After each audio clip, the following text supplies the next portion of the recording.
Good morning and welcome to XL Live. I'm your host, Korah Hart, coming to you from the sunny Phoenix, Arizona.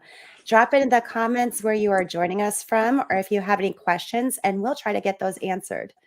Today, I have special guest, Marty Baum. Marty is a pre-licensing instructor with over 24 years in real estate.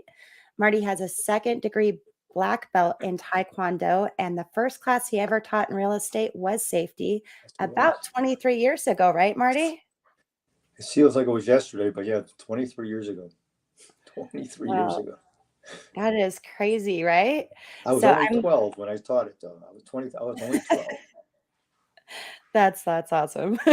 You're gonna be like, yeah, I was not 12. For sure. Well, I'm so glad to have you here and Yeah. that we get to cover this topic with you today because it has always been a huge concern of mine. And I really think it's important to help people be more aware of the dangers, especially in the real estate career field. You have 100% some agree. feedback on that one? Well, to start off with, real estate has the highest rate of assault on women than any other licensed profession in this country. And in my opinion, there's not enough people talking about it. There's not enough brokers that are making a mandatory requirement that their agents take safety. And I always say there's not a commission in the world that'll ever make you forget an assault.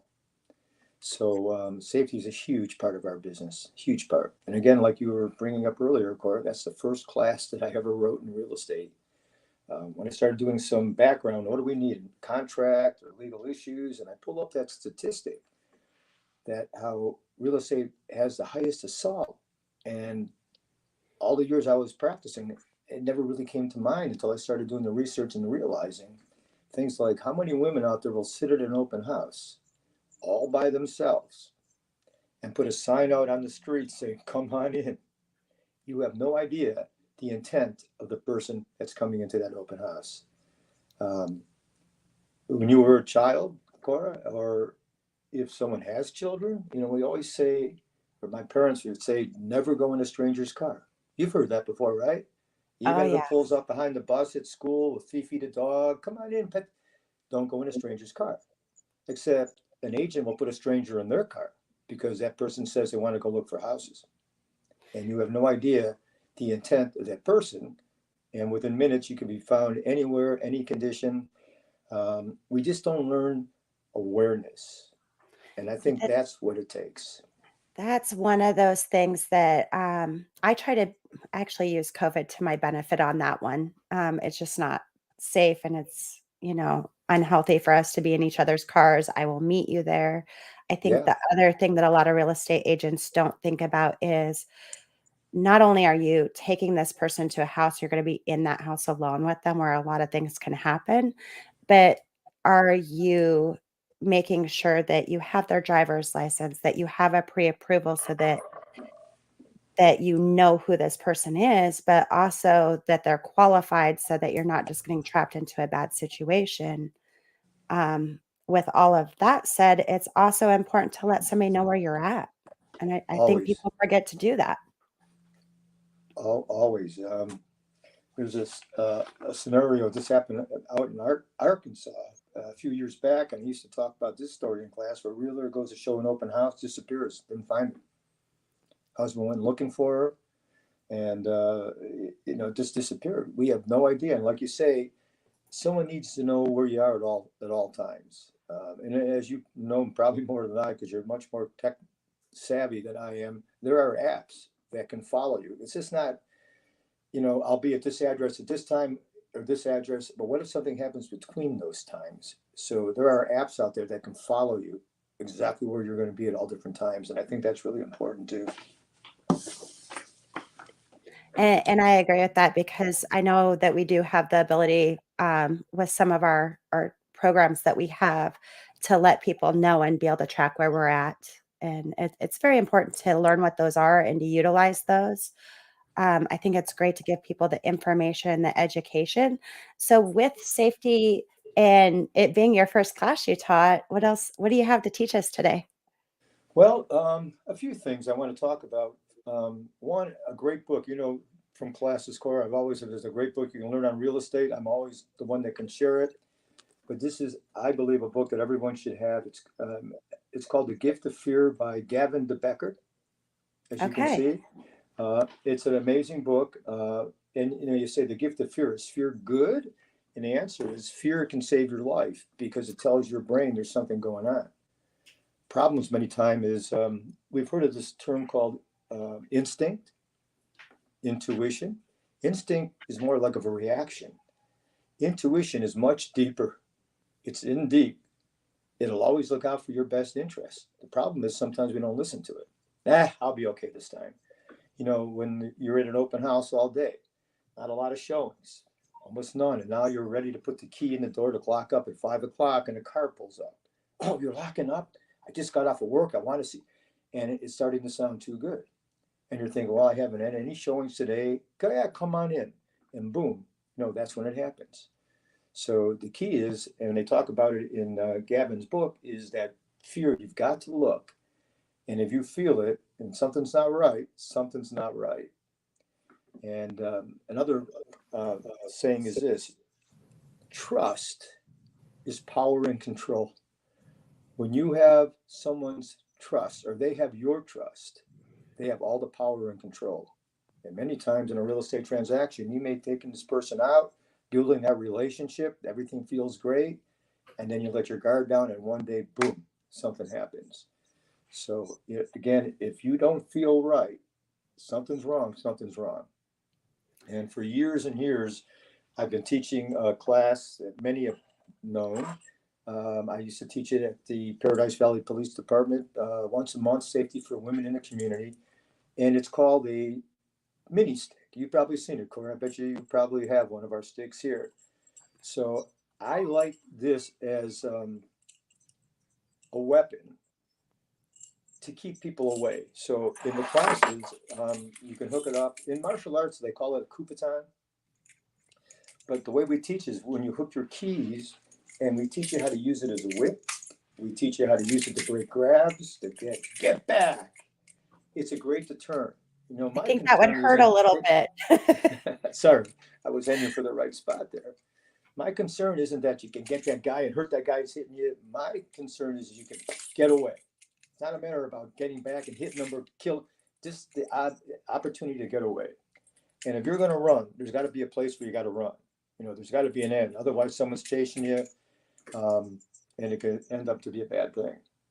I So, think that brings us to something else that's very important in safety is that you always need to be aware of your surroundings yeah, and you always need to be looking, okay, do I have an exit strategy or am I blocked? sure, I agree. And Yeah, when you're even walking through a in open house, no houses, matter where you're at. you should know the house before you're there. We teach things like never walk into a room first, because if you walk into that room first and look at this beautiful family room and you turn around, someone's holding the door, there's no way out. Same thing with going upstairs. You always want your client to lead the way. We talk about never park in a driveway, because if you're in a driveway, boom, someone blocks you, there's no way out. And I'm a believer in this too. Dressing for safety is key. In real estate, it's a profession different than a lot of other professions. Many other professions, you drive a really nice car and you dress really nice and you got this nice jewelry on. It looks like, man, they must charge a lot. In real estate, it looks like you must sell a lot of houses. So we dress real nice, but do we dress for safety?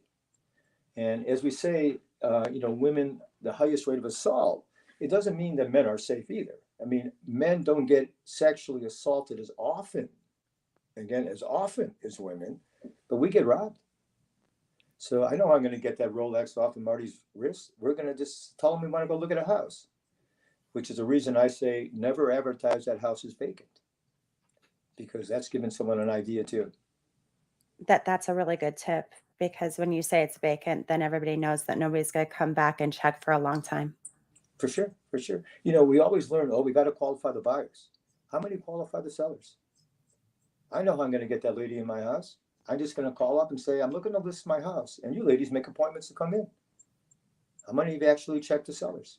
IDs. Now, when they give you an ID at the front door and it doesn't match up to who you have as the owner, would that trigger something in you? That's a So, really good tip because I don't think a lot of people talk about that.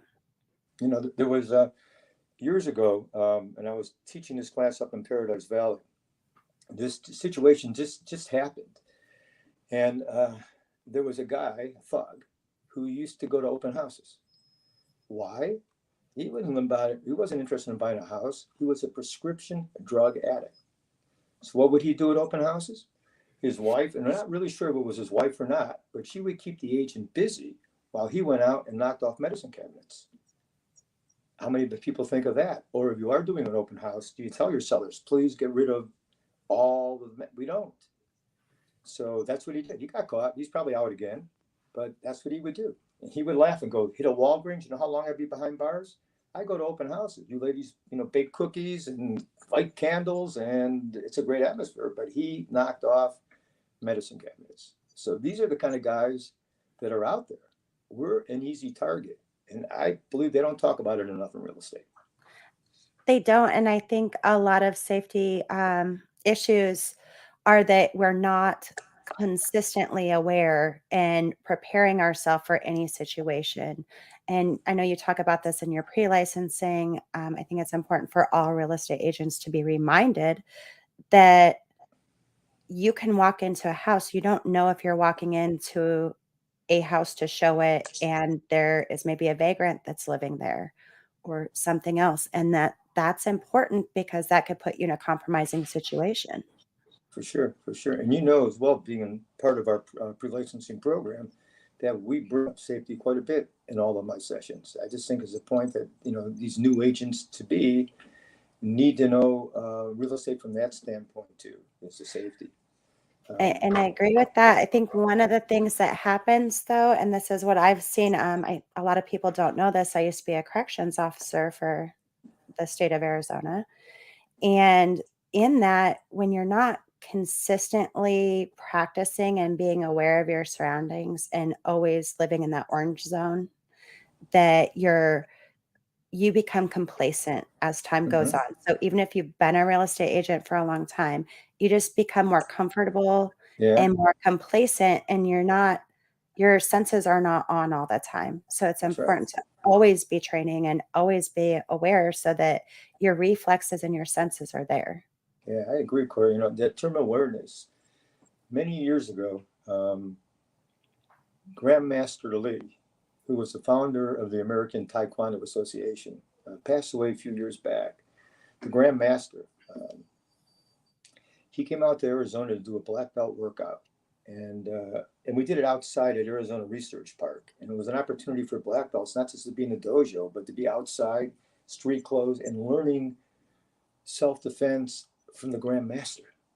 So I can remember that day, my son Brian, who became a black belt at 9, we were out there at Research Park, and just so excited to be there with the Grandmaster talking about street fighting. So before we started the event, one of the black belts said to the Grandmaster, "Sir, what would you say would be the best defense in a street fight?"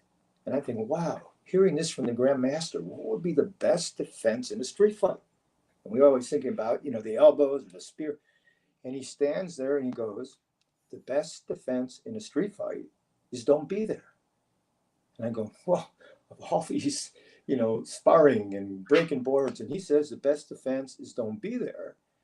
And it makes such great, sense. The best way not to get in a brawl in a bar is not to be there. The best way to not get assaulted in an open house is don't be there. So martial arts isn't so much about just the kicking and the routine. It's learning awareness. And I would say that, most black belts, if you were to ask, how many fights you've been in? Probably none. Why? Because they learned the term awareness, how not to be in that situation. And I think that really relates to real estate, and how not to be in that assault, how not to get in that, don't be there, how not to get in trouble with someone in your car, don't have them in your car. So awareness is the key. Awareness of, Or don't be awareness there of your alone.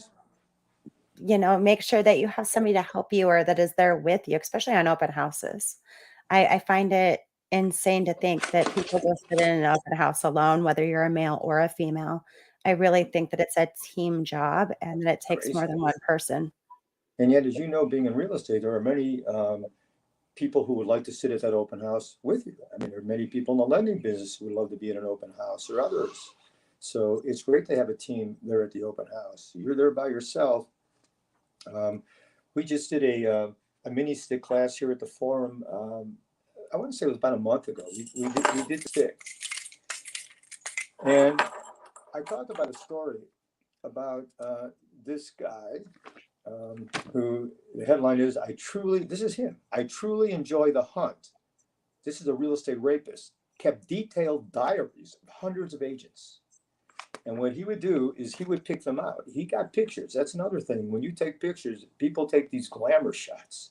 You got to know there are these thugs out there going through those magazines, targeting who they want.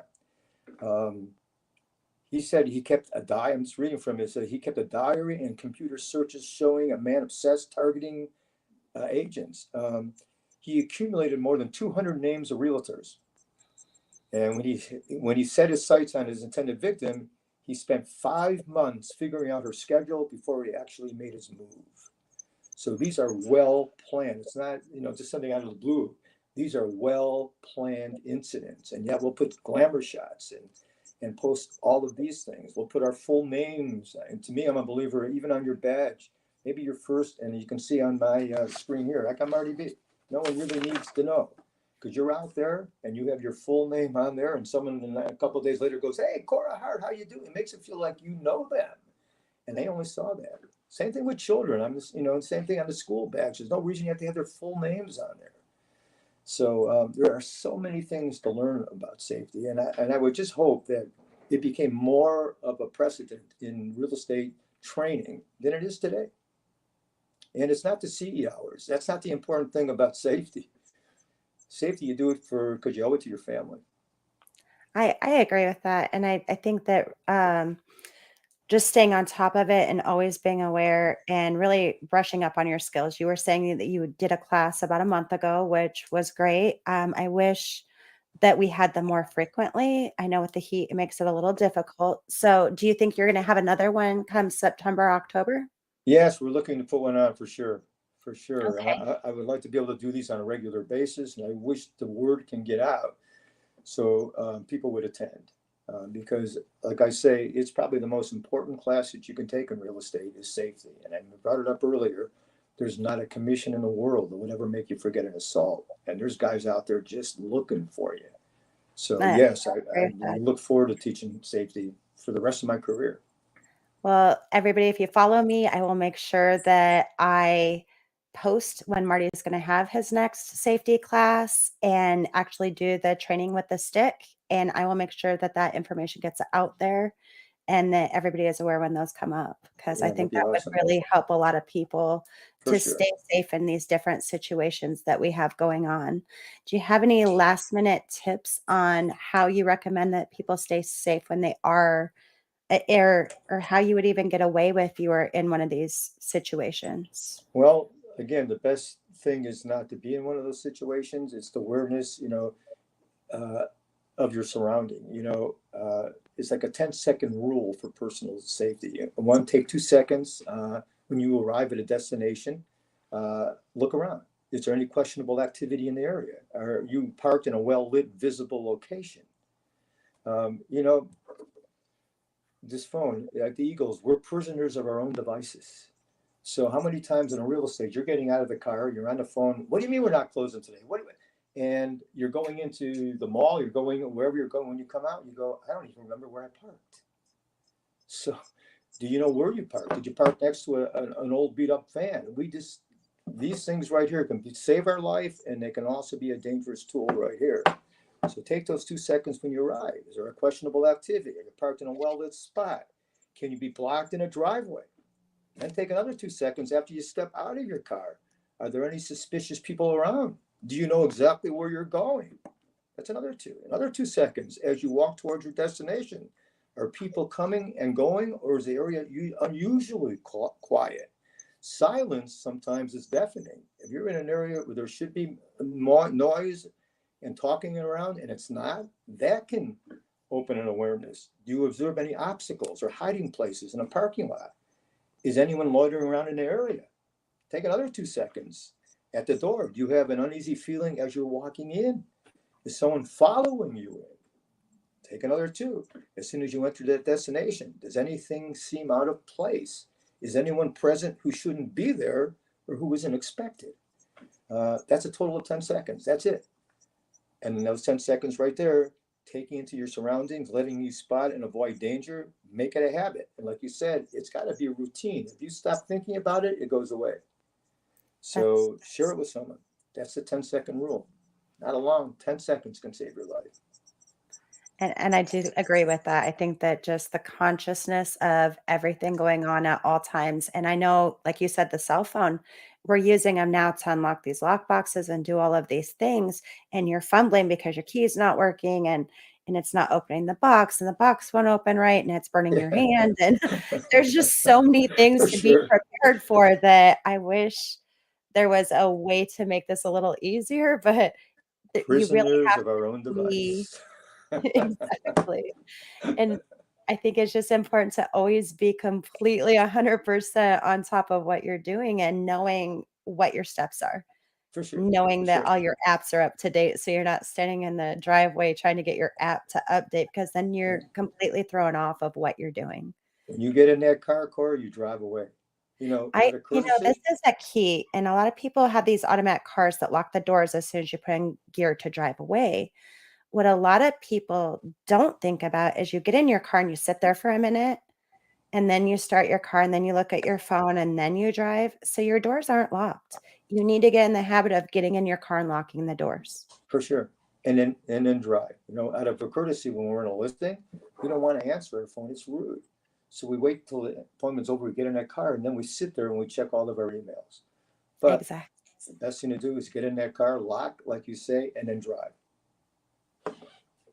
Yeah, You're that's in my Glen Key. habit. You know. That's one of the things that I do really frequent I just always get in my car and lock the door. For sure. And I try not to stand in a parking lot talking to people. It has happened, especially because everybody wants to talk to you. You're standing there talking, but then are you the last one there? Or are you guys making sure that you're getting in your cars together? For sure. Those are important things. Yeah. Don't stand in the parking lot and talk to your client for a long time. It I puts made you in it a a point. really dangerous situation. Yeah, I made it a point here, Cora, when we were doing our live classes here, and the last evening class would be over at 10:30, and many and like I said, get in your car and drive it. If you want to talk, then go to a Starbucks where people are around. But so I was always the last one. I would not leave the school until the last car drove away. But you got to get a habit is get in your car and leave. If you want to meet with someone, meet at a public place, like a Starbucks or something that's open, people around. But sitting in a parking lot, like you say, is not a safe thing. That brings up another subject. People love to be taken care of and get special things. I like to meet my clients the first time in a neutral and public setting so Yeah, that's that a I great have the idea. opportunity to have lunch with them and talk to them and get to know them more without actually being at their house the first time. For sure. And the other For thing sure. is I always meet in a public place before I go meet that a new client that wants to buy at a house. So I'm making sure that I'm doing this in a public setting so that I get a feel for the person before I am stuck in a bad situation. Do you ask for identification? I do. I actually make them send that to me before I even have the appointment. Okay. So I have And that usually the day before. if someone resisted sending it, what does that tell you? It is a red flag for me. If you don't Oh, wanna great. give me the information I need to meet with you, and you're not gonna send me pre-qualifications, I'm not gonna go show you a house. For sure. But that's a huge thing. I know that hurts in some instances because people like to be really protective with their private information, but if I'm giving you my real estate number where you can look me up, then the least you could do is give me your information. Sure. And even, yeah, I agree 100%. 100%. So, well, I think that we had some great Yeah, information today, Marty. We look forward to your next class. I will make great. sure that I let everybody know when I find out about it, and we'll get that out on Eventbrite. And we just look Awesome. forward to keeping everybody safe and working together. Thanks, Corey. You made my day. When I can teach safety at the end of the day, does that make a difference? And the answer is hopefully yes. I think you make a lot of difference, not just with this one class, but and Lisa says thank you, Thanks, that Lisa. she really Hey, enjoyed Lisa. this. But I think that it makes a difference every time you talk about it, because it's Good. the continually being aware of it and bringing it to people's attention, because it is easy to forget when you get carried away with your daily life. Big time. Thanks, Korah. Thanks for Well, having me. thank you, and I always love working with you, Marty. You're my favorite. You know that. Same here. Love you too, And Korah. I look forward. You have a great weekend, everybody. A great 4th of July, and be Yeah. safe out there. Stay Make safe. make sure you're safe with your family and your friends. Thanks, Korah. Thanks, Marty. Bye. Bye.